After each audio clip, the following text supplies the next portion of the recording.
ပရိသတ်များအားလုံးပဲမင်္ဂလာပါရှင်။ချီ Audio Book Channel လေးကနေပြန်လည်ပြီးတော့မှကြိုဆိုလိုက်ပါတယ်။ကျမတို့ရဲ့ channel လေးကနေဒီနေ့တင်ဆက်ပေးမယ့်ဇာတ်လမ်းလေးကတော့စာရေးဆရာမောင်ညိုမှိုင်းတန်လျင်ရေးသားထားတဲ့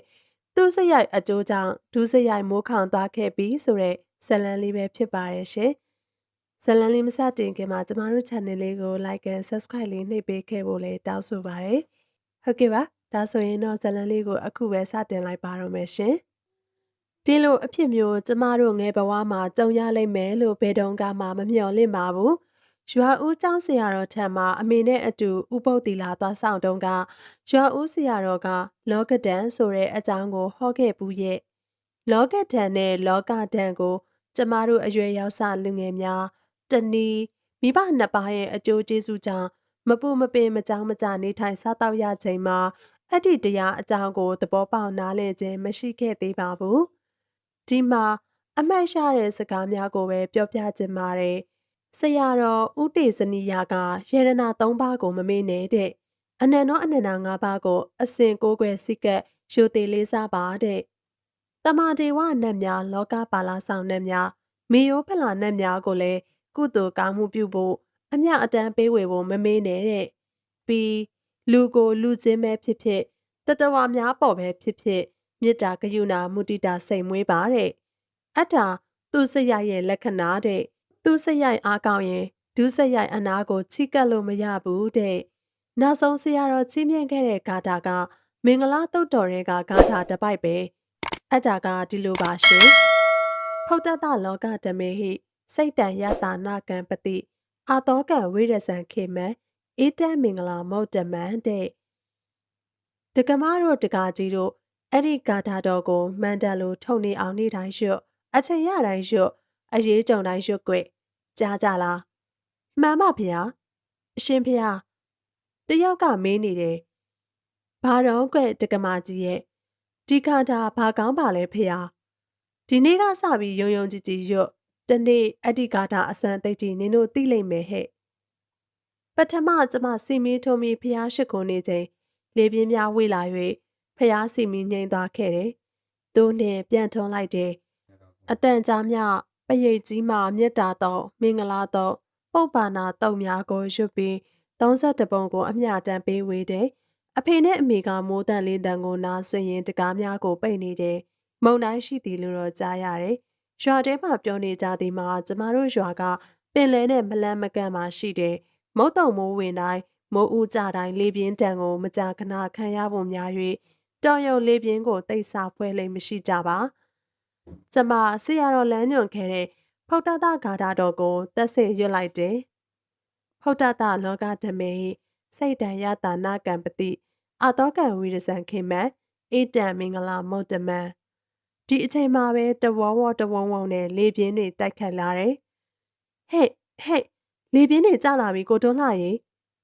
တောင်အရက်မှလေတံကြီးတီး၍ပေါ်လာပြီးတစ်ပင်များဝုံတိုင်းကျဲတန်ကြားလိုက်ရတယ်။အိမ်တော်ဘေးမှကျွဲနွားများလန့်အော်ရှုံးတန်ကိုလည်းကြားရတယ်။ကြီးငတ်အုပ်များဝေါကနေကျွညံ့အောင်ထပြန်ကြတဲ့အတန်တွေကိုလည်းကြားလိုက်ရပြန်တယ်။မုံတိုင်းဟဲ့အပြစ်မထွက်နဲ့လေတွေကတဘောဝနဲ့တိုက်ခိုက်နေရဲ့။ဟာဝင့်နေကြလင်းနေချမ်းကြီးနဲ့အတူမိုးသီးမိုးပေါက်များတဲထွက်စွာရချလိုက်တယ်။လေကရေပွက်တလို့အော်တန်ကြီးနဲ့ရွာကိုဖုံးသွားပြီးမဲမောင်ကျသွားတယ်။တစ်ပင်များတောင်များပြိုလဲကုန်ကြတယ်။ရွာထဲရှိတိရစ္ဆာန်များရုံးကန်အော်ဟစ်ပြေးလွှားနေကြတယ်။အမေအဲ့ဒါဘာလဲဟင်မသိဘူးကိုထုံးလာသွားကြည့်ပါအောင်တော့ဖယားပင်လေဒီတက်လာပြီဟေ့ပြေးကြရေတွေရွာထဲကိုဝင်လာပြီဟေ့ဘာမှမကြလိုက်ပင်လေအော်တန်လှိုင်းတန်များမြည်တန်မိုးတန်လေးတန်နဲ့အတူရွှွရီလုံးကြီးများရွာထဲကိုလှည့်ရဝင်လာတယ်။ရွာသူရွာသားများရရပစ္စည်းဆွဲကိုသားသမီးများချီပိုး၍ပြေးကြရတယ်။ကျုပ်တို့သားဖ3ယောက်အိမ်ပေါ်မှခုန်ချ၍ပြေးကြတယ်။ကြောက်စရာကောင်းသောဒီရီလုံးများကရွာကိုတိုက်စားဖုံးလန်းသွားခဲ့တယ်။ငရဲပွားမြောက်အော်တန်များကကဘာပြတ်နေသလိုလင်မြန်လာသောဒီရီနဲ့လှိုင်းများကမိနစ်ပိုင်းအတွင်းရွာများကိုဖုံးလွှမ်းတိုက်ဖြတ်ကလူနဲ့ကျွဲနွားတိရစ္ဆာန်များကိုတစ်ချက်တည်းသေချသွားခဲ့တယ်။ညောပါသွားကြကုန်တယ် ဖေရေသားရေအမေသမီးလေးအကိုရေကဲပါအောင်ညီမလေးကျမရေလုံးတီရီအောက်မှာမြုပ်သွားပြီးအဖေနဲ့အမေနဲ့ပါကွဲသွားတယ်နေ့စဉ်မြင်ခဲ့ရတဲ့ရွာသည်မရှိတော့ညအမောင်အောက်မှာရွာကပင်လယ်ရေပြင်လိုဖြစ်သွားတယ်အလောင်းများဥတဟိုမျောနေကြတယ်ရေပေါ်ပစ္စည်းများအနှံ့အပြားလွင့်မျောနေကြတယ်ကံကောင်းထောက်မှစွာကျမမျောပါလာတဲ့ငှက်ပြောပင်ကြီးကိုရေစုံလေစုံမျောနေရအတိုင်းလိုက်ပါနေလိုက်တယ်မဲပေါင်နေ၍ဘဲကိုရောက်လို့ရောက်မှလည်းမသိတညလုံးမျောနေတယ်ခေါ်တန်အော်တန်များအားမကြရတော့ကျမအကြောက်ကြီးစွာဖြင့်ဖျားတတယ်အမေကိုတတယ်အဖကိုတတယ်အဖမင်းကောင်ကိုတတယ်ရေငန်ပိုင်ဥရှင်ကြီးကိုလည်းတတယ်နတ်တေဝါများကိုမြစ်တာပို့တယ်ပြီးငှက်ပြောတုံးကြီးကိုဖတ်ပြီးဖုတ်တတဂါတာကိုအတန်ဝင်သည့်အထီရွတ်နေလိုက်တယ်လူကခိုက်ခိုက်တုံရီချမ်းနေပြီခြေထောက်များထုံကျင်လာပြီးမကြခင်အလင်းရောင်ပြို၍လာခဲ့သဖြင့်ဝမ်းသာသွားခဲ့တယ်လင်းကျက်အော်တန်တော်မကြရဖုန်ကြီးเจ้าကတုံးပေါင်းခောက်တန်မကြရမိမိတို့နေသောတစ်ပင်များအချို့နှင့်ရေပြင်ကျဲကြီးကိုသာမြင်နေရတယ်ဒါရွာလားပင်လယ်လားမြစ်လားကျမမသိအမဟင်တညလုံးစီးမြော့တဲ့ကာလလူခေါ်တန်မကြရလူခေါ်တန်ကြား၍ဟိုဒီလှည့်ကြည့်လိုက်တဲ့အခါတစ်တုံးတုံးကိုဖတ်ပြီးမျောနေတဲ့မိန်းကလေးတဦးခန္ဓာကိုယ်မှာအဝတ်အစားမရှိတော့စပင်ဖားလျားများကရေပြင်ပေါ်မှာပြန့်ကျဲလျက်အမညီမကျမအားရဝမ်းသာကျုံ၍អော်လိုက်တယ်လင်းငိမ့်စားပြူ၍ရေပြင်ကလှိုင်းမထန်တော့ပဲလှိုင်းချက်ခွန်များနဲ့စီလူနေတယ်မိန်းကလေးကကျမရှိရာကိုတစ်တုံးကိုဥတီ၍ကူးလာတယ်သူမကျမအနီးကိုရောက်လာတယ်တယောက်လက်ကိုတယောက်လှမ်းကင်ကြတော့လဲလက်များကရေကဲရိုက်ထားသလိုဖြစ်၍ထိတွေ့မှုအရတာကတိမ်မခန့်စားရမြမဘေရွာကလည်းရွာကအမရောကြောက်လိုက်တာအမရဲ့ကျမတို့ဘယ်ရောက်နေတာလဲဟင်မငိုနဲ့ညီမဒါရွာလားပင်လယ်လားအမလည်းမသိဘူးညီမဖျားစာရလားရတယ်ဖုတ်တတရလားတမုတ်တရောရလားဘာရလဲညီမရဲ့ဗုဒ္ဓဒရဏံကိစ္ဆာမိအဲ့ဒါကိုသာရွတ်အဆက်မပြတ်ရွတ်နေကျမငှက်ပြောရွက်များနဲ့ကလေးမလေးရဲ့တစ်တုံးကိုရအောင်ခြိလိုက်တယ်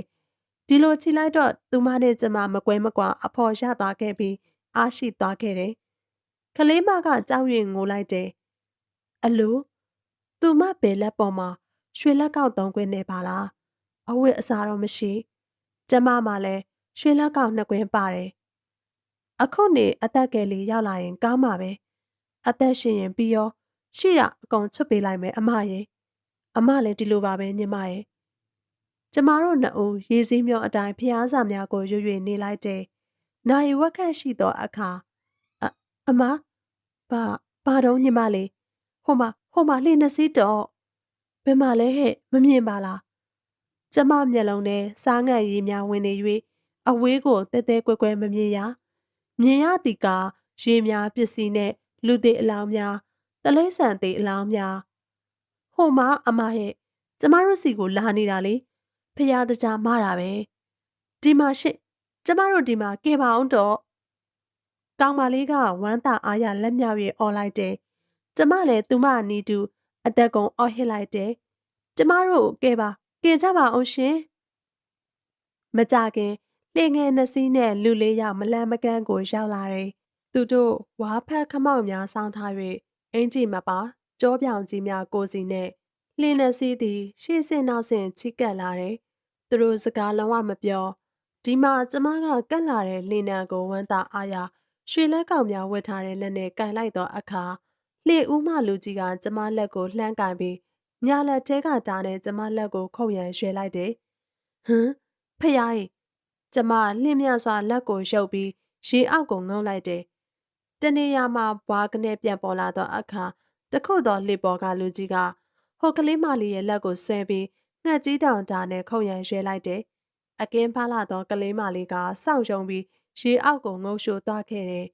ဒီအချိန်မှာလေပြင်းများကျလာပြီးရေပြင်ကလှိုင်းထလာတယ်ကျမတို့နှစ်ဦးရေပေါ်ပြန်အပေါ်မှာ တယောက်လက်ကိုတယောက်ကင်ပြီးကိုဖော့၍ရေစီးအတိုင်းမျောလိုက်ကြတယ်။လူယုံမှလှေသမား၄ဦးကလည်းကျမတို့နှစ်ဦးနောက်ကိုဓားများကိုမြှောက်၍လှေကိုတအားလှော်ပြီးလာနေတယ်။ကျမတို့ကကဲတင်ရှင်များမှတ်၍အားကိုးယုံကြည်နေကမှလက်စာတတ်တော့အချောင်သမားလူယုံမှမတမသူများဖြစ်၍ကိုဘဝဖြစ်စဉ်ကိုရင်ထု၍မစုံအဖိုးကွင်းပိုင်ကြီးသမီးကိုကဲပါအဖိုးအဘရင်ငံပိုင်ကြီးသမီးတို့ကိုကုညီစောင့်ရှောက်ပါအဘဖះဗုဒ္ဓဂုဏတော်အနန္တော်ဓမ္မဂုဏတော်အနန္တော်သံဃာဂုဏတော်အနန္တော်ကျမတို့ရရအားကိုးရာများကိုတန်းတာ၍ရေထဲမှကူးရှောင်နေကြတယ်။လှေနယ်စီးကလည်းလှိုင်းလုံးများပေါ်မှာဥထောင်လိုက်ပြန်ကျလိုက်နဲ့ဒလက်ကျန်လိုက်နေတယ်။သူတို့မျက်နှာပေါ်မှာအကျဉ်းသားတရားလုံးဝမရှိရရဆက်ဆက်ကြမ်းကြုတ်ခြင်းနဲ့လွန်ပါရှိန်များကတင်းကြံဒီမှာတဦးဒီသောလေကကျမတို့ကိုမှီလာခဲ့တယ်။လေဦးမလူကငှက်ကြီးတောင်ဓာတ်နဲ့လှမ်း၍ခုတ်ရန်ရွှဲလိုက်တယ်။အမလီအေယာမလှိုင်းလုံးကြီးနှလုံးကလှေနဲ့စီးကိုပင့်လှန်၍တင်လိုက်သလို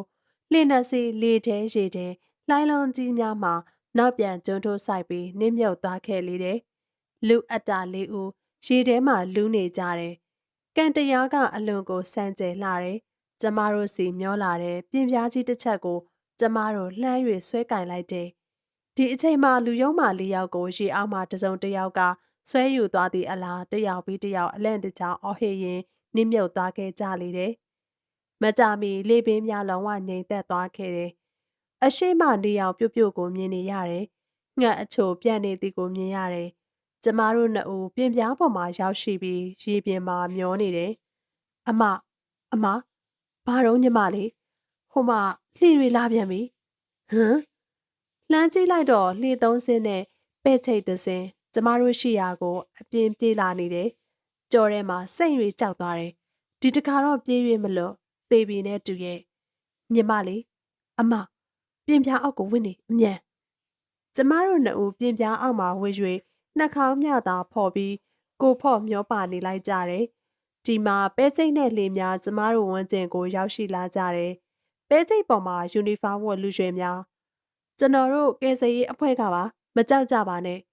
ကျွန်တော်တို့ခမည်းတော်ကိုကူညီဖို့လိုက်ရှာနေတာကျမတို့ဝမ်းသာသွားတယ်သူတို့ကြောပေါ်မှာလက်နက်များလဲပါတယ်ဆေးတစ်တာများလဲပါတယ်ကျိုးခွင်းဖော့ခွင်းများလဲပါလာတယ်ကျမတို့နှစ်ဦးပြင်များအောင်မှခေါင်းဖော်၍ထွက်လိုက်တယ်ကျမကအကိုရုရှင်ညီမလေးနောက်မှပြောအပေါ့ကိုအရင်တက်မကြောက်နဲ့ဟိုညီမလေးမှာအဝတ်အစားမရှိတော့ဘူးအေးကိုလူမောင်ခမည်းပစိုးချွတ်ပေးစမ်းဒီမှာလှေသမားကြီးတအုပ်ကသူ့ပစိုးကိုချွတ်ပေးပြီးဘောင်းမီတူနှင်းနေလိုက်တယ်ကျမလှေသမားကြီးပစိုးကိုညီမလေးထံလှမ်းပေးလိုက်တယ်ညီမလေးကခေါင်းပေါ်မှာဆွတ်ချပြီးဖြစ်သလိုရင်စည်းဝတ်လိုက်တယ်မကြခင်ကျမတို့ပဲချိတ်ပေါ်ကိုအန်ရကင်းရှင်းစွာရောက်ရှိသွားပြီးပဲချိတ်ရဲ့နေရာအတိုင်းမကြခင်ဒုက္ခသည်နားခိုရာသို့မိန်မောဟိုက်ပန်လျက်ရောက်ရှိသွားသောအခါအဖေနဲ့အမေကိုမသေးမပြောက်ပြန်တွေ့ရပြီးမိသားစုများချုံမဲချွား၍ဖန့်ကိုခဲ့ရပြန်တယ်။ကျမတို့နှစ်ဦးကရေပြင်မှာမျောပါနေစဉ်ကြုံတွေ့ခဲ့ရတဲ့ရင်တုံဖျားဖြစ်ရများကိုပြောပြလိုက်သောအခါအဖေနဲ့အမေတို့ကရင်ကိုဖိ၍ဖျားတာကြတယ်။ကဲဆယ်ရေးရဲဘော်များကကျမတို့ဖြစ်အင်ကိုကြားရသောအခါလက်နက်များကိုကင်ဆယ်ပြီးပဲချိတ်များပေါ်ကိုတက်၍ရေပြင်ရှိရာကိုစက်ကုံမောင်းပြီးထွက်သွားကြလေတယ်။သမီးရှင်းအမေညီတို့ဘာကြောင့်အန်ရဆိုးအမျိုးမျိုးကကင်းလွန်အသက်ရှင်နေတယ်လဲဆိုတာသိလားသိပါတယ်အမေဘာကြောင့်လဲရဲနာမြတ်သုံးပါရဲ့ကျေးဇူးအနန္တောအနန္တ၅ပါးရဲ့ကျေးဇူးနဲ့ဖျားကုံတော်များရဲ့ကျေးဇူးပါပဲအမေရဲ့အမေကကျမကိုဖတ်ထားတယ်အဖေကဒုက္ခသည်ညီမလေးကိုဖတ်ထားတယ်ဒီမှာကျမလက်ကောက်နှစ်ခွင်းကိုချွတ်၍အမေကိုပေးလိုက်တယ်အမေဘာလဲရင်သမီးဒီရွှေဟာအရေးကြီးရင်အသုံးဝင်သလိုအရေးကြုံရင်အနေရမြားလာပါတယ်အမေဒီနှစ်ကွင်းကိုရေပေးဒုက္ခသည်များအတွက်လှူလိုက်ပါတော့အမေရဲ့တာတုဟုနောက်ဘက်မှခေါ်တန်ကြား၍လှည့်ကြည့်လိုက်သောအခါရွာဦးเจ้าဆရာတော်ဖြစ်နေသည်ကိုဝမ်းသာဖွယ်မြင်လိုက်ရတယ်ကျမတို့မြေပြင်မှာထိုင်ချပြီးရိုသေစွာနဲ့ရှ िख ိုးကြော်လိုက်ကြပါလေတယ်ဟုတ်ကဲ့ပါပရိသတ်များရှင်ဇလန်လေးကတော့ဒီမှာပဲပြီးဆုံးသွားပါပြီ အခုတစ်ခါဆက်လက်ပြီးတော့ထပ်မံပြောပြပေးမယ်ဇလံလေးကတော့စာရေးဆရာမစုမုံဦးဟင်တတာရေးသားထားတဲ့ဝိညာဉ်တက်ပုံလို့အမည်ရတဲ့ဇလံလေးပဲဖြစ်ပါတယ်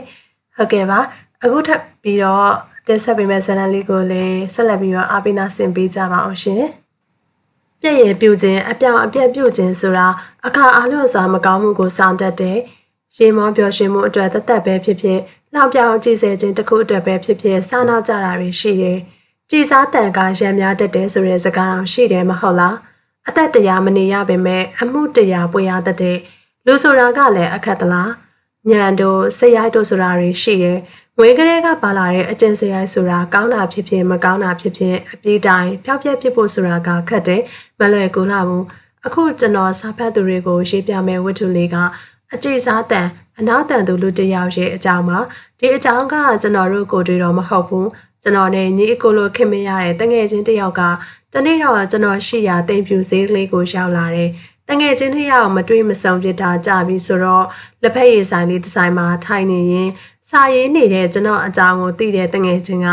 ဟိတ်ကောင်အောင်ကျော်မင်းကိုငါဇလံလေးတစ်ပုဒ်ပြောပြမယ်ဝတ္ထုရေးကွာဆိုပြီးပေးခဲ့တဲ့ဇလံလေးတစ်ပုဒ်ပါဒီအဖြစ်ပြက်ကတော့သူတို့နေတဲ့နေဒေသလေးတစ်ခုမှာဖြစ်ခဲ့တဲ့အဖြစ်ဆန်းလေးတစ်ခုပေါ့အချိန်ကတော့လွန်ခဲ့တဲ့10နှစ်ကျော်လောက်ကပေါ့ဒီနေ့မကြီးပင်အိုင်ရွာကကိုမြသွေးရဲ့စာပနာမြေချတဲ့ကြုံမဲ့နေ့လေးဖြစ်တဲ့ကိုမြသွေးကလွန်ခဲ့တဲ့3ရက်ခန့်ကပိုးထီ၍ဆုံးပါခဲ့တဲ့ကိုမြသွေးဆုံးတော့ဇနီးဖြစ်သူမတင်ဝင်းကသားသမီး3ယောက်နဲ့ကြံခဲ့တယ်။အော်ကံကြမ္မာဆိုတာကလည်းအခက်သားလား။ညင်နေရလှန့်ဆိုင်ဆိုသလိုမရှိရှာလို့ငါးဖားလေးတွေရှာကြံစားရတဲ့ဘဝမှာမိုးရိတဲနေတဲ့လာမိုက်ရက်တရက်မှာကိုမြသွေးခရီးတော်ချောင်းကလေးနှစ်ပေးမှာထောင်ထားတဲ့ညုံတွေဖို့ဖို့အသွာပိုးထီခဲ့တယ်။တာစောမရစောတွေနဲ့အိမ်ရောက်အောင်အားတင်းပြန်လာတဲ့ကိုမြသွေးအိမ်ရှိလဲရောက်ရောမိတင်ဟေးမိတင်နှခေါင်းသာခေါ်လိုက်နိုင်တဲ့အင်္ဂလိပ်ရှိမှဟတ်ထိုးလဲတေပွဲဝင်သွားတော့တယ်။အလိုကိုမြသွေးအတန်နဲ့တူလိုက်တာမိကွက်ကလေးကိုထွန်းရင်အိမ်ရှိကိုဆင်းလာတော့မိုးရီထဲမှာလဲကျသေးဆုံးနေတဲ့ကိုမြသွေးကိုတွေ့ရတယ်။အမလီလောက်ကြပါအောင်တော့ဒီမှာကိုမြသွေးဘာဖြစ်လာတယ်မသိဘူး။အနည်းပါအိမ်နီးချင်းတွေရောက်လာတော့ကိုမြသွေးအသက်မရှိတော့ဒီတော့လေအာတုဘအတွက်ပြင်ဆင်လုပ်စရာရှိတာတွေလို့ကိစ္စတွေအလုံးကိုမကြီးပင်အိုင်ရွာကကာလာသားကောင်းဆောင်ထွန်းမောင်ကဥဆောင်နေဖုန်ကြီးကိစ္စကိုတော့ကျုပ်တို့ရွာကလေးထိတ်ကရွာဦးကျောင်းဆရာတော်ဦးတော်ပိတကတာဝန်ယူတယ်ကျုပ်တို့မကြီးပင်ရွာကလေးမှာအတုဘကိစ္စပေါ်လာပြီးဆိုရင်တစားပြင်တုတ်တန်ကတော့ဟိုးရွာအစွန်ကလေးမှာရှိတဲ့ခရားပင်ကုန်းဆိုတဲ့တုတ်တန်လေးမှာပြုတ်လုပ်တယ်ခုလေရက်တလေရွာတလေထုံးစံနေအတိုင်းရှိတဲ့အတိုင်းပဲညသွေးရဲ့စာပနာကိုမွန်လွယ်တနာရီလောက်မှာရွာသူရွာသားတွေနဲ့ခရားပင်ကုန်းတုတ်တန်ကလေးကိုပို့ဆောင်တကြိုကြမယ်။ကျေးလက်တော်ရွာဆိုတာကလည်းသိတယ်မဟုတ်လား။တူဦးဒုက္ခရောက်ပြီဆိုရင်မခေါ်လိုက်နဲ့ကုညီမဲ့သူတွေဝိုင်းဝန်းမဲ့သူတွေတအောင်တမညသွေးရဲ့ကုသိုလ်ပဲလို့ဆိုရမယ်။ဒီနေ့အတုမချမဲ့ချက်မှာမိုးလေဝသကကြည်လင်နေတယ်။သွေးချောက်ချောက်ဖြစ်တယ်။သူတနိုင်ကိုတနိုင်နဲ့မတီကူပတ်လာတဲ့ငွေဆိုတာကလည်းမနေတော့ဘူး။သူကိစ္စပြီးရင်တော့မှသူ့မိသားစုအတွက်အနေချင်းဆိုသလိုကြံ့နေခဲ့နိုင်တယ်။လူတရားအတွက်နေရေးကအရေးကြီးတယ်လို့တေးရေးကလည်းအရေးကြီးတယ်။ဒါတောင်တောအရက်မှာမို့လို့စရိတ်စကားကကျင်းတာမြို့မှာဆိုရင်ရွာလေပြီ။ဒီလိုနဲ့တနာရီတတာမှာမြသွေးရဲ့အတုပကိုမြေချဖို့ရွာသားတွေကတဲဆောင်ရင်ခရားပင်ကုန်းတုတ်တန်လေးကိုတွားကြတယ်။သူ့ယောက်ျားရှိစင်တော့ကပုံရိပ်တွေကိုပြောပြပြီးငိုရှာတဲ့မိတင်ဝင်ရဲ့အဖြစ်ကိုကြည့်ပြီးအာတုပလိုက်ပို့တဲ့သူတွေမျက်ရည်မစင်နိုင်ကြဘူးဒီလိုနဲ့ခရားပင်ကုန်းတုတ်တန်လေးကိုရောက်တော့တုတ်တန်လေးထဲမှာရှိတဲ့ဈေးရက်ကလေးမှာမြသေးကိုတရနက်ကုန်းတင်လူကြီးတွေကတရားနာနေကြတော့အာတုပလိုက်ပို့တဲ့လူတွေထဲမှာမကြီးပင်အိုင်ရွာကအစအနောက်တန်လာတဲ့လှခင်နဲ့ပေထွန်းထွန်းကျော်အောင်မောင်းနဲ့ညက်စီဆိုတဲ့ကာလာသားတတိုင်လဲပါတယ်တုတ်တန်လေးတဲ့ဟိုနာတီနာသွား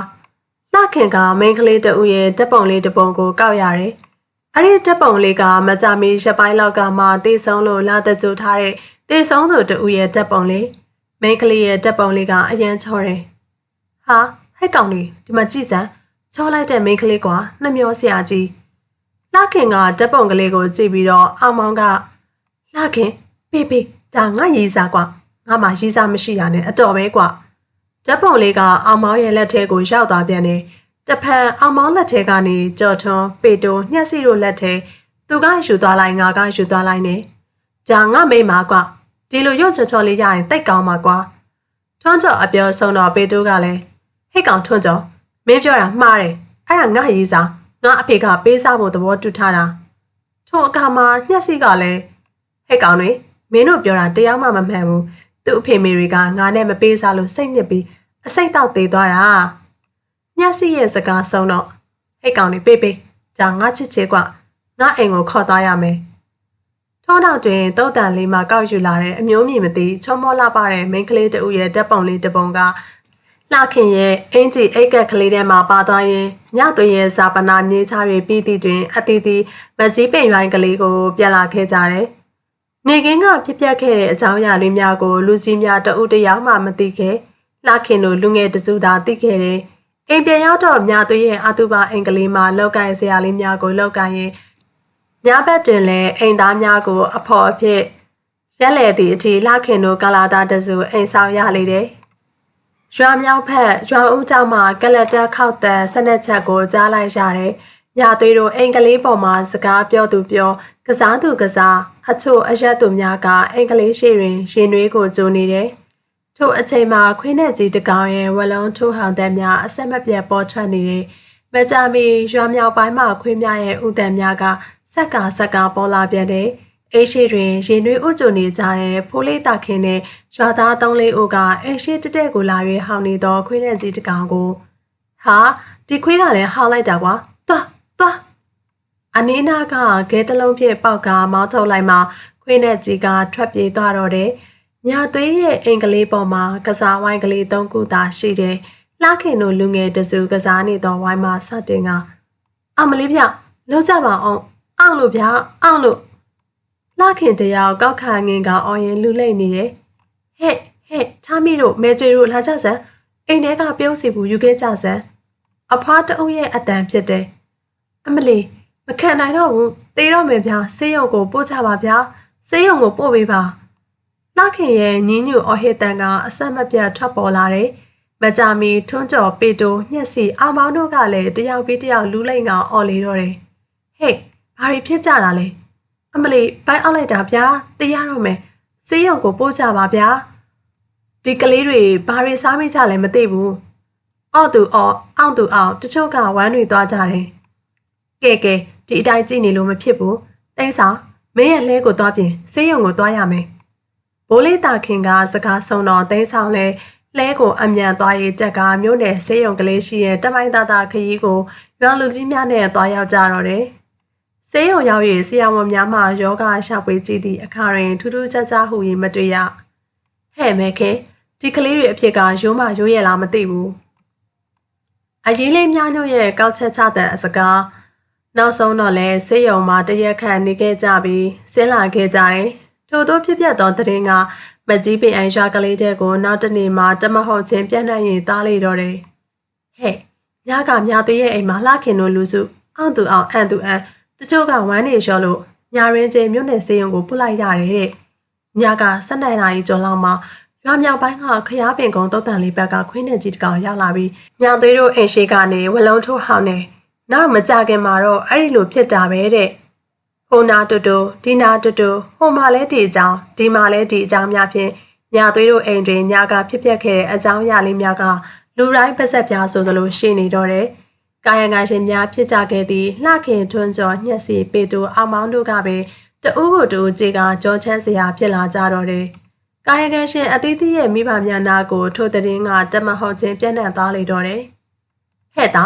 မင်းတို့ဟိုတနေ့ကညသွေးရဲ့စာပနာကိုတုတ်တန်ပို့ရင်ဘာတွေအပြောင်ပြက်လုပ်ခဲ့ကြသလဲဘာမှမလုပ်ခဲ့ပါဘူးအမေထွန်းကျော်ရဲ့အမေကမေးတော့စိုးရွံ့ထိတ်လန့်သောအမူအရာများဖြင့်ထွန်းကျော်တယောက်ဖြေတယ်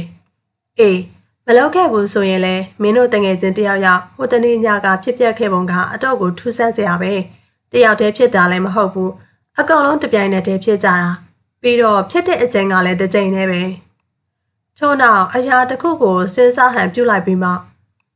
အမေအထင်တော့မင်းတို့ဖြစ်ပျက်ပုံကမရိုးသားဘူးအမှားတစ်ခုခုတော့ရှိနေပြီထင်တယ်ထို့နောက်ခင်မွန်းဖြစ်သူကိုလာထွန်းပတ်လှဲ့ကကိုလာထွန်းဘာလဲကျမကျုပ်သားကိုသင်္ကန်းလေးစီးပေးခြင်းနဲ့ထို့နောက်တင်တော့အကျဉ်းရုံးက ထိုနေ့တွင်ပဲရွာဦးကျောင်းဆရာတော်ဦးတော်ပိတထံမှထွန်းကျော်အားမိဘများကသင်္ကန်းဝတ်ပေးလိုက်တယ်။စံချတရားနာစသောကိစ္စများကမောင်ရင်ပြောပြရှိမြောက်ပြီးဆုံးသွားတယ်။ထွန်းကျော်ရဲ့မိသားစုများရွာဦးကျောင်းကလေးမှပြန်သွားကြတယ်။ထွန်းကျော်ကသင်္ကန်းစီ၍ရဟန်းပြုတ်လိုက်တော့လေမျက်နာကမရွှင်မပြ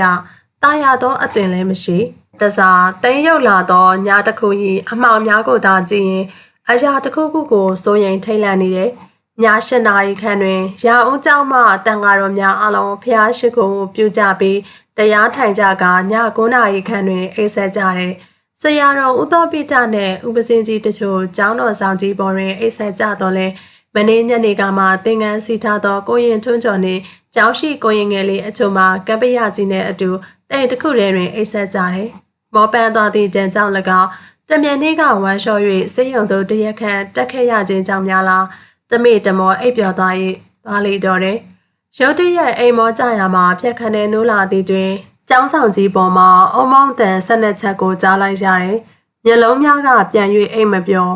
ထို့အခိုက်ကျောင်းကလေးရဲ့မြောက်ဘက်စီမှာခွေးကြီးတစ်ကောင်ရဲ့ဆွဲဆွဲငင်ငင်ဥလိုက်သောအတန်များကိုကြားလိုက်ရတယ်။ခွေးဥတန်ကြီးကမိမိရဲ့အနာကိုနိကတ်သည်ထံနိကတ်ရလာသည်လို့ထင်မြင်လာတယ်။တခါတခါမိမိရဲ့မျက်စိထဲမှာပြေး၍ကြိုက်တော်မီအလားအသွင်တံတစုံဖြင့်ဝလုံးထိုးဟောင်နေသောခွေးနှံကြီးတစ်ကောင်ရဲ့ပုံရိပ်ကထင်ထင်ရှားရှားမြင်နေရပြန်တယ်။မကြမီမိမိရဲ့ပိုက်ထဲမှာတယိုးတရီဖြစ်ကလေးများပေါ်လာကချက်ချင်းပိုင်းမှာထိုး၍အောင်နေတော့တယ်။အမလီလောက်ကြပါအောင်ဗျာဖိုင်အောင်လို့တေတော့မယ်။ကိုရင်ထွန်းကျော်ရဲ့အာတန်ကြောင့်ကပ္ပိယကြီးနဲ့အတူအခြားကိုရင်လေးများပင်နိုးလာလေတော့တယ်။ကို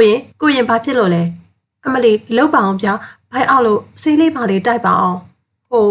ကိုရင်တမကျောင်းကိုသွားပေးပါ။ဆရာတော်ကိုနှိုးပြီးရှောက်ပေးပါ။မကြမီကိုရင်လေးတစ်ပါးကကျောင်းစီကိုထွက်ခွာသွားကခဏကြာတော့တိမ်ကလေးတွေကိုပြန်လာတယ်။ဆရာတော်ကကိုရင်ထွန်းကျော်ကိုကျောင်းကြီးစီခေါ်လာခဲ့ဖို့မှားလိုက်တယ်။ထို့နောက်ကပ္ပိယကြီးနဲ့အတူကိုရင်3-4ပါးခန့်ကကိုရင်ထွန်းကျော်အားထမ်းကကျောင်းကြီးပေါ်ကိုခေါ်ဆောင်လာခဲ့ကြတော့တယ်။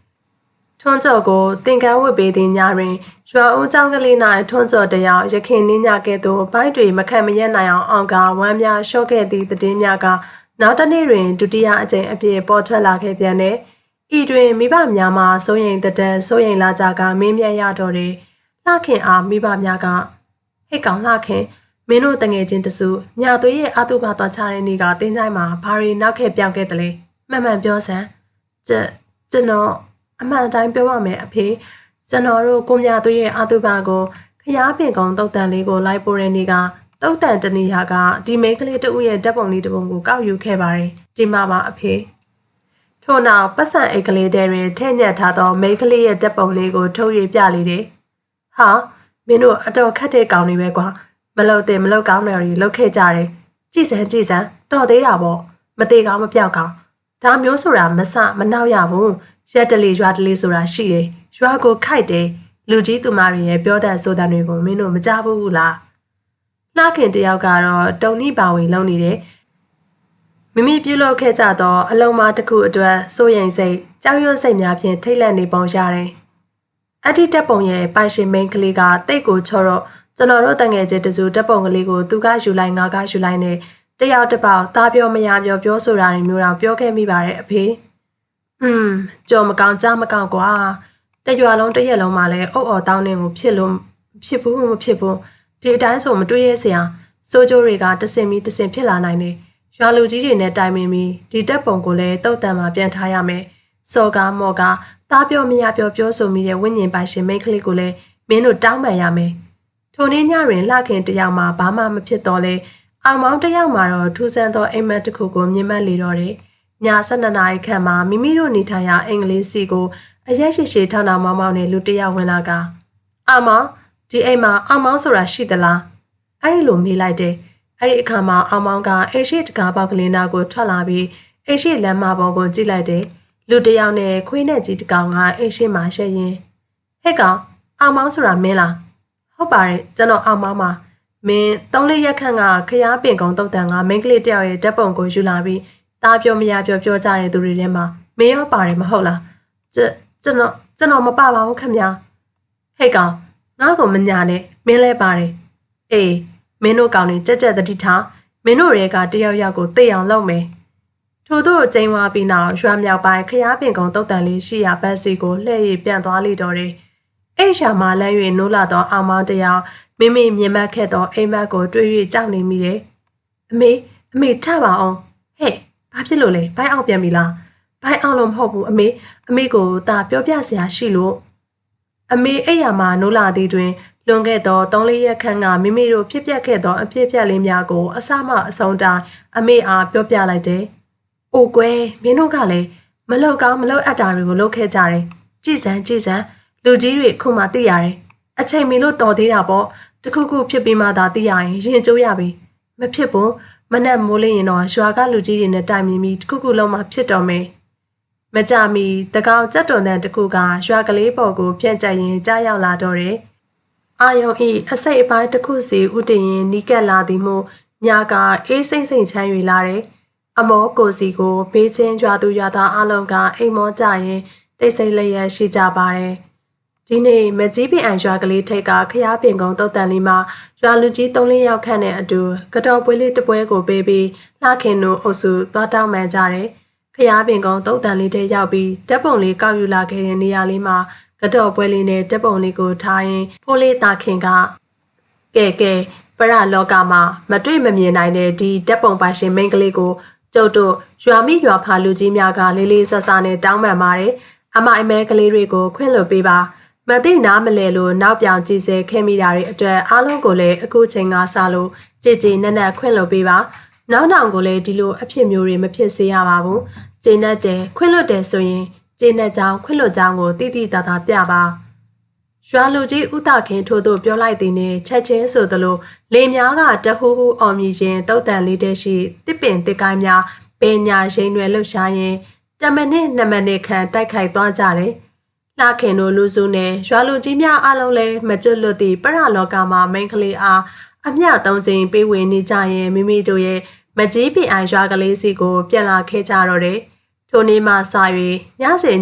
12 နာရီခန့်တွင်ခွေးနက်ကြီးတကောင်ကခရားပင်ကုန်းတုတ်တန်လေးဘက်စီမှရောက်လာပြီးမကြီးပင်အိုင်ရွာကလေးစီသို့ထိုးကဟောင်းနေသည်ဟုသောတည်င်းစကားလေးများကတစားမိန်ဖြော့လာရင်တစုံတစမြပင်မကြားရတော့ပဲရှိလေတော့တယ်။ဟုတ်ကဲ့ပါပရိသတ်များရှင်ဇလန်းလေးကတော့ဒီမှာပဲပြီးဆုံးသွားပါပြီ။အခုပြောပြတဲ့ဇလန်းလေးမှာဆိုလို့ရှိရင်ဒါတင်းချိုင်းမြေကနေမယူသင့်တဲ့ပစ္စည်းပေါ့နော်။ဓပုံလေးတစ်ပုံကိုယူလာမိလို့သူတို့တွေတွေ့ကြုံရတဲ့အဖြစ်အပျက်ကလေးပါဒါတော့တော်တော်ကံကောင်းပါတယ်အသက်တွေပါတွေအသေးအပြောင်းမဖြစ်ဘဲနဲ့ဒီလောက်ကလေးပဲဖြစ်သွားလို့ကံကောင်းတယ်လို့ပြောရမှာပေါ့နော်အခုထပ်မံပြီးတော့တင်ဆက်ပေးမယ့်ဇလန်းလေးကတော့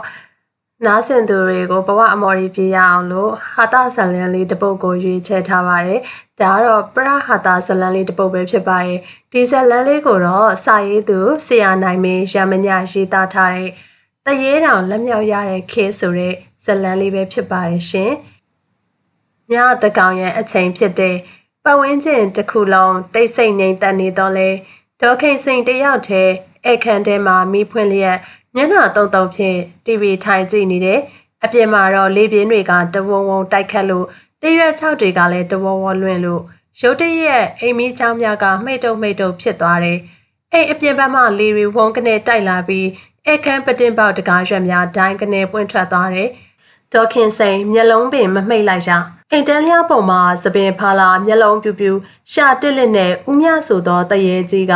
စောက်တိုးအနေထားဖြင့်ဖြည်းဖြည်းချင်းဆင်းလာတယ်။မျက်နာကအသက်ကုန်ကြောက်စရာကောင်းလာအောင်ပြင်ထားပြီးမျက်လုံးအောက်ကဝက်ချံလေးတစ်လုံးကတော့အခုထိမပြောက်သေး။တရေဦးမြောင်က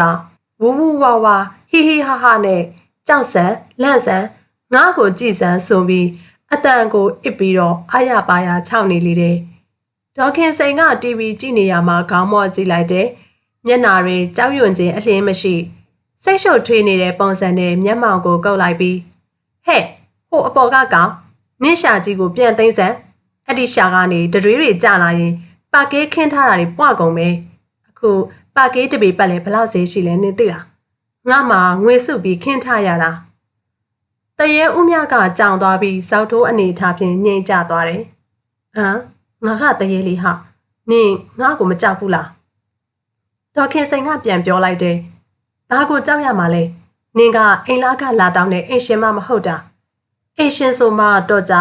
င ငါကတိုးတောင်းနေရင်ပိုကြောက်စရာကောင်းအောင်မယ်ဒါနဲ့နေပါအောင်နင်းကဘာကိစ္စမိသီးကိုမှိတ်တုံလုပ်နေတာလဲတရေဦးမြကပြန်ပြောတယ်ငါရောက်လာကြောင်းအရှိန်အဝါပြတာလေဒီလိုမှမဟုတ်ရင်မသိတာဘူးလေဒေါခင်စိန်ကဒေါသထွက်သွားပြီဒီမှာရှင့်အရှိန်အဝါပြတာကဟုတ်ပါပြီမိသီးက LED မိသီးရှင့်အဖွင့်အပိတ်လုပ်လို့ရင်မီးလုံးကျွန်းသွားမယ်ကျွန်းသွားရင်နင်းလာလဲပေးမှာလားအခုမီးသီးတစ်လုံးဘလောက်ပေးရလဲရှင်သိလားကျွန်းသွားရင်ရှင်လျှော့မှာလားတရေဦးမြကစိတ်နည်းနည်းညစ်သွားတယ်ဟာဒီမိမတော်တော်ပြောရခက်တာပဲဘယ်ခစ်ကအပွားကြီးတော့ကဲကွာဒါဆိုရင်ငါသွေးတွေနဲ့အံ့ပြမယ်တရေကြီးကပါဇက်ဟလိုက်ရာပါဇက်ထဲမှာသွေးနီရဲရဲများကိုကျန်းပြင်ပေါ်ကိုဝေါကနေအံ့ချလိုက်တယ်ကျန်းပြင်ပေါ်တွင်သွေးအိုင်ကြီးဖြစ်သွားတယ်ဒေါခင်စိန်ကနေအမလီငါပါကေးလေးတွေတော့သွားပါပြီဟိုမှာကျန်းပြင်တန်ရှင်းရေးဆေးရည်ကတပူးကိုတောင်းကနေကြော်နေပြီဒါတော့ပိုးသက်ဆေးပါတာနင်းအန်ချခြင်းနင့်အင်ဂျီနဲ့နင်းပြန်ခန့်အံ့လေအခုချက်ချင်းပြန်တော့ဆန်းငါမွေးနေတော့ကလက်ဆောင်ရထားတာအကောင်းစားကြီးဒေါခင်စိန်ကတောင်းမာထောင်ထားတဲ့ဓမြက်စီနဲ့ဖုံဆုပ်ဆက်ကိုဆွဲကြူလိုက်ပြီးတရေကိုရွှေလိုက်တယ်ဟာတရေကိုခိုင်းတာဒီတစ်ခါပဲမြင်ဖို့သေးတယ်မတော့ဘူးကွာဘာလို့ချင်လဲမတော့ရင်လာမချောင်းနဲ့ဒီအိမ်မှာနေရင်အိမ်ငါးစာချုပ်ချုပ်ရမယ်ရေဘိုးမိဘိုးအဲစရင်တိုင်ကြီးအကုန်ရှင်းရမယ်ပြီးတော့ညဘက်ရှောက်အောင်ရင်မြို့နယ်စီပင်ကိုစုညံမှုနဲ့တိုင်ပြီးတန်ရိုက်ခိုင်းမယ်ငါအိမ်ကလုံခြုံရေးကောင်းတယ်နင်သိလားဟိုမှာကြည့် CCTV ပါတက်ထားတာတရဲဦးမြကချွေးပြန်လာတယ်ဟာနေစရိတ်တွေကလည်းကြီးလာငါတို့တော့ကတစ်ပင်တပင်လုံးနေချင်းတလို့နေလာတာအလကားပဲဟာဘသူမှလာမတောင်းဘူးအဲ့ဒါရှေ့ခေတ်လေအခုခေတ်ကတစ်ပင်တက်နေရင်တောင်ပိုင်ရှင်ကတစ်သေးခိုးစားမှုနဲ့တရားစွဲမှာတစ်ပင်တက်ခါဆိုပြီးတော့လဲလိုက်တောင်းနေပြီကဲဘလို့လဲဆက်ချမလားဆက်ချမယ်ဆိုရင်ကျမအခုခဏန်းပေါင်းဆက်သွားယူလိုက်မယ်ရှင်ကြောင့်ပျက်စီးသွားတဲ့စိတ်ပိုင်းဆိုင်ရာနင့်နာကြီးပါပေါင်းထည့်တွက်ရမယ်ငါမှာစေကန်းတော့ပြရရင်ကုန်ကြစိတ်တွေအများကြီးပဲတော်ပြီမချောက်တော့ဘူးလူလောကကြီးကငါးထက်ထောင်ပိုကြောက်စရာကောင်းနေပါလားသွားမယ်ဟာသွားမယ်တရေကြီးဦးမြကမျက်နှာငယ်လေးဖြင့်ပတင်းပေါင်မှာပြန်ထွက်ရန်ပြင်လိုက်တယ်နေအောင်တရေဦးမြကမျောလင်းချက်ဖြင့်ဘာလဲငါ့ကိုကြောက်သွားပြီမလားမဟုတ်ဘူးစောကပတင်းပေါက်ကိုဝုန်းကနေဖွင့်ဝင်လာတော့ကတကားချက်ပြုတ်သွားတယ်အဲ့ဒါပြန်တက်ပေးခဲ့လူခေါ်ရင်လဲလက်ခက9000ကျမယ်အခုကညာကြီးအချိန်မတော်ဆိုတော့8000တော့ပေးရလိမ့်မယ်တရေဦးမြကဘာမှပြန်မပြောနိုင်တော့ပဲတကားချက်ကိုတရေတူလေးဖြင့်ဂလန်ကလာပြန်ရိုက်ပေးနေရရှာတယ်တရေကြီးဦးမြခမတကားချက်များကိုမနှဲပြန်တက်ပြီးလို့ချွေးသည်ချွေးပေါက်တီကြကတရေလေမောတက်တယ်ဆိုပြီးတက်ပြင်းချလိုက်တယ်ပါကေးပေါ်မှာအန်ထားတဲ့သွေးတွေကိုလည်းသူ့အင်ဂျင်နဲ့ပင်ကြပြကြရာတုတ်ပေးခဲ့ရသေးတယ်ကဲရပြီတကားချက်ပြန်ကောင်းသွားပြီငါသွားတော့မယ်နေအောင်ဘဲကိုသွားမလို့လဲငါအုပ်ကငါပြန်มาပေါ့ဟာဒီမှာနေရတာငါအတွက် stress များတယ်နှလုံးရောဂါတောင်ရတော့မယ်ခဏလေးရှင်ကဘယ်လိုပြန်มาလဲပြန်ပြီးတော့ပြန်มาလားအေးလေတရေပဲဟာလေပေါ်ကနေဝေါ်ကနေပြန်ပြီးပြန်มาပေါ့လေရင်လက်မှတ်လဲဝဲစရာမလိုဘူးဒေါခင်စိတ်မျက်လုံးတွေအယောင်တောက်သွားတယ်သူမလက်ထဲကဈေးဝယ်အိတ်အဆုပ်ကလေးတစ်ခုကိုကောက်ကင်လိုက်ပြီးတရေဦးမြအရှိကိုထုတ်ပေးလိုက်တယ်ဒါဆိုအတော်ပဲရှင်ပြန်ရင်လမ်းကြုံဈေးဘက်ကိုဝင်ပြီးဒီအိတ်ကလေးတော့ပို့ပေးစမ်းပါတရေဦးမြမျက်လုံးပြူးသွားတယ်အေးပါငါကတရေလေ delivery man မဟုတ်ဘူးငါမှတရေကုန်တိတ်ခါရှိတယ်လေးမရှိနဲ့အခုခေတ်မှာ delivery ကတစ်ခေါက်ကိုဘယ်လောက်ရှိလဲရှင်သိလားအနည်းဆုံး2000-3000ပေးရတာရှင်ကဘလို့ပဲဖြစ်ဖြစ်လမ်းကြုံပြန်มาပဲဟာစီဘိုးကုန်တာလည်းမဟုတ်ဘူးတော့ပို့ပေးလိုက်တရေဆိုတော့အသွားပြန်မြင်တာပေါ့အချိန်ကုန်လဲတတ်တာပေါ့မပို့နိုင်ပါဘူးငါတိတ်ခါတွေကုန်ကြကုန်မှာပေါ့လမ်းမှာတခြားတရေတွေနဲ့တွေ့ရင်ငါ့ကိုတင်းကလူလောကမှာ delivery လုပ်နေတာလို့ဝိုင်းလောင်ကြလိမ့်မယ်တိတ်ခါတွေဘာတွေလာမပြောနဲ့ရှင်မပို့ရင်စောကရှင်လောက်ထားတဲ့တကားချက်လက်ရာကမသေးတတ်လို့ဆိုပြီးရော့ကြီးထပ်တောင်းပါနော်လုံးဝမရရင်တော့မြေပုံပေါ်မှာလိမ့်စာအတေးကြနဲ့6လမ်းခွင့်ပြုတ်မိတ် ပိတ်သိမ်းပြစ်မှာဟာဒုက္ခပါပဲပေးပေးဘဲကိုပို့ရမှာလဲဒါနောက်ဆုံးအကြိမ်ပဲနော်တရေကြီးခမဈေးဝယ်အိတ်ကိုဆွဲကပတင်းပေါက်ဖောင်မောတက်လိုက်ရှင်သို့တော့ဒေါခင်စိန်ကမပြီးသေးနေအောင်ရှင်ဈေးဘက်ရောက်ရင်ဟိုဘက်လမ်းထိပ်ကကြက်ဥဆိုင်ကိုဝင်ပြီးကြက်ဥဈေးလေးမေးခဲ့ပေးပါလားမနေ့ကတလုံးကို350ဆိုလို့ကျမမဝယ်ခဲ့ရဘူးဒီနေ့ဈေးကျပြီလားလို့ပြီးတော့စီဈေးလေးပါမေးပေးအောင်ဟာတရေကဈေးတဲ့ကိုကြက်ဥဈေးသွားမေးရမှာလားသူတို့လန့်သေးကုန်မှာပေါ့သူတို့ကိုကြောက်လို့ဆိုပြီးတော့စိုက်ပိတ်သွားရင်ဘယ်လိုလုပ်မလဲမလန့်ပါဘူးဒီခေတ်ကုံစင်းတုံးတက်နေတာကရှင့်ရုပ်ထက်ပိုကြောက်เสียကောင်းတယ်ရှင်သွားမေးရင်တော့သူတို့ကဝယ်မှာမဟုတ်ရင်သွားလာမချောက်နဲ့ဈေးရောက်မကောင်းလို့စိတ်ညစ်နေတာဆိုပြီးရှင့်ကိုတောင်ပြန်ဟောက်အောင်ပါသွားမေးပြီသူတို့ကတရေထက်ပတ်စံကိုပိုကြောက်တာအေးပါမေးပေးပါမယ်ကုံစင်းတုံးကြဖို့ဖျားမှာဆုတောင်းပေးရတော့မယ်တရေဖြစ်နေပြီတရေကြီးဦးမြကစိတ်ပြက်လက်ပြက်ဖြင့်ပတင်းပေါက်မှပြန်ထွက်သွားတော့တယ်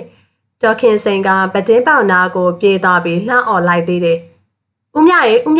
ရှင်ပြန်လာရင်လက်ကြီးပလာမလားနဲ့နော်တရေဆိုတော့ခြံစည်းရိုးတွေပါကြော်တက်တယ်မလားဟိုဘက်ရောက်ကဒေါ်ပူအိမ်မှာပေါ်ကာဆရာတရေသေးလေးတွေတီးနေပြီကျမအတွက်3 လေးလုံးလောက်ဖြုတ်လာခဲ့အောင်ဈေးထဲမှာဝယ်စားရင်တစ်လုံးကို1000ပေးရတာရှင့်ကုန်ကြစိတ်တွေကအရင်များတယ်တရေဦးမြကလည်းလေပေါ်မှာလှမ်းអော်ပြီးတော့တော်ပါပြီဗျာတော်ပါပြီနောက်တစ်ခါခမည်းအိမ်ဘက်ကိုခြေဥတော်မလှဲ့တော့ပါဘူးတရေဖြစ်ရတာမှစိတ်ချမ်းသာသေးတယ်လူလောကကြီးကတောင်းဆိုတာတွေအရင်များလွန်းနေငါမှအခွန်ဆောင်ရမလို့ဘာလို့နဲ့ဒေါခင်စိန်တယောက်နှက်ခမ်းမဲ့ပြီးကျင်းနဲ့စွာပြောင်းလျက်လာစမ်းပါနောက်တစ်ခါလာရင်ရေးစီပါဖြည့်ခိုင်းအောင်မယ်ရေးမော်တာကလည်းဈေးတက်နေတာနဲ့အတော်ပဲသူကအလုတ်သမားကလည်းပေးစရာမလိုဘူးဒေါခင်စိန်ကပတင်းပေါက်ကိုပိတ်မီးကိုပိတ်ပြီးစောင့်ချုံကအေးအေးဆေးဆေးပြန်အိတ်လိုက်တော့တယ်သူမရဲ့မျက်နှာမှာတော့ကြက်ဥဈေးသိရတော့မယ်အရေးကြောင့်ပြုံးစီဖြစ်လို့အခုဖတ်ပြတင်ဆက်ပေးသွားတဲ့ဇလန်းလေးတွေကိုပရိသတ်တွေကြိုက်နှစ်သက်မယ်လို့ထင်ပါတယ်နောက်ထပ်ပြီးတော့ဘယ်လိုမျိုးဇလန်းလေးတွေကိုနားဆင်ခြင်းလဲဆိုတာပရိသတ်များကကွန်မန့်မှာရေးသွားပေးခဲ့ကြပါအောင်နော်အားပေးနားဆင်ပေးခဲ့ကြတဲ့ပရိသတ်တူတယောက်ချင်းစီတိုင်းကိုကျေးဇူးတင်ပါတယ်ရှင်စာရေးဆရာများကိုလည်းကျေးဇူးတင်လေးစားလျက်ပါပျော်ရွှင်စရာကောင်းတဲ့ဘဝလေးတွေကိုပိုင်ဆိုင်နိုင်ကြပါစေရှင်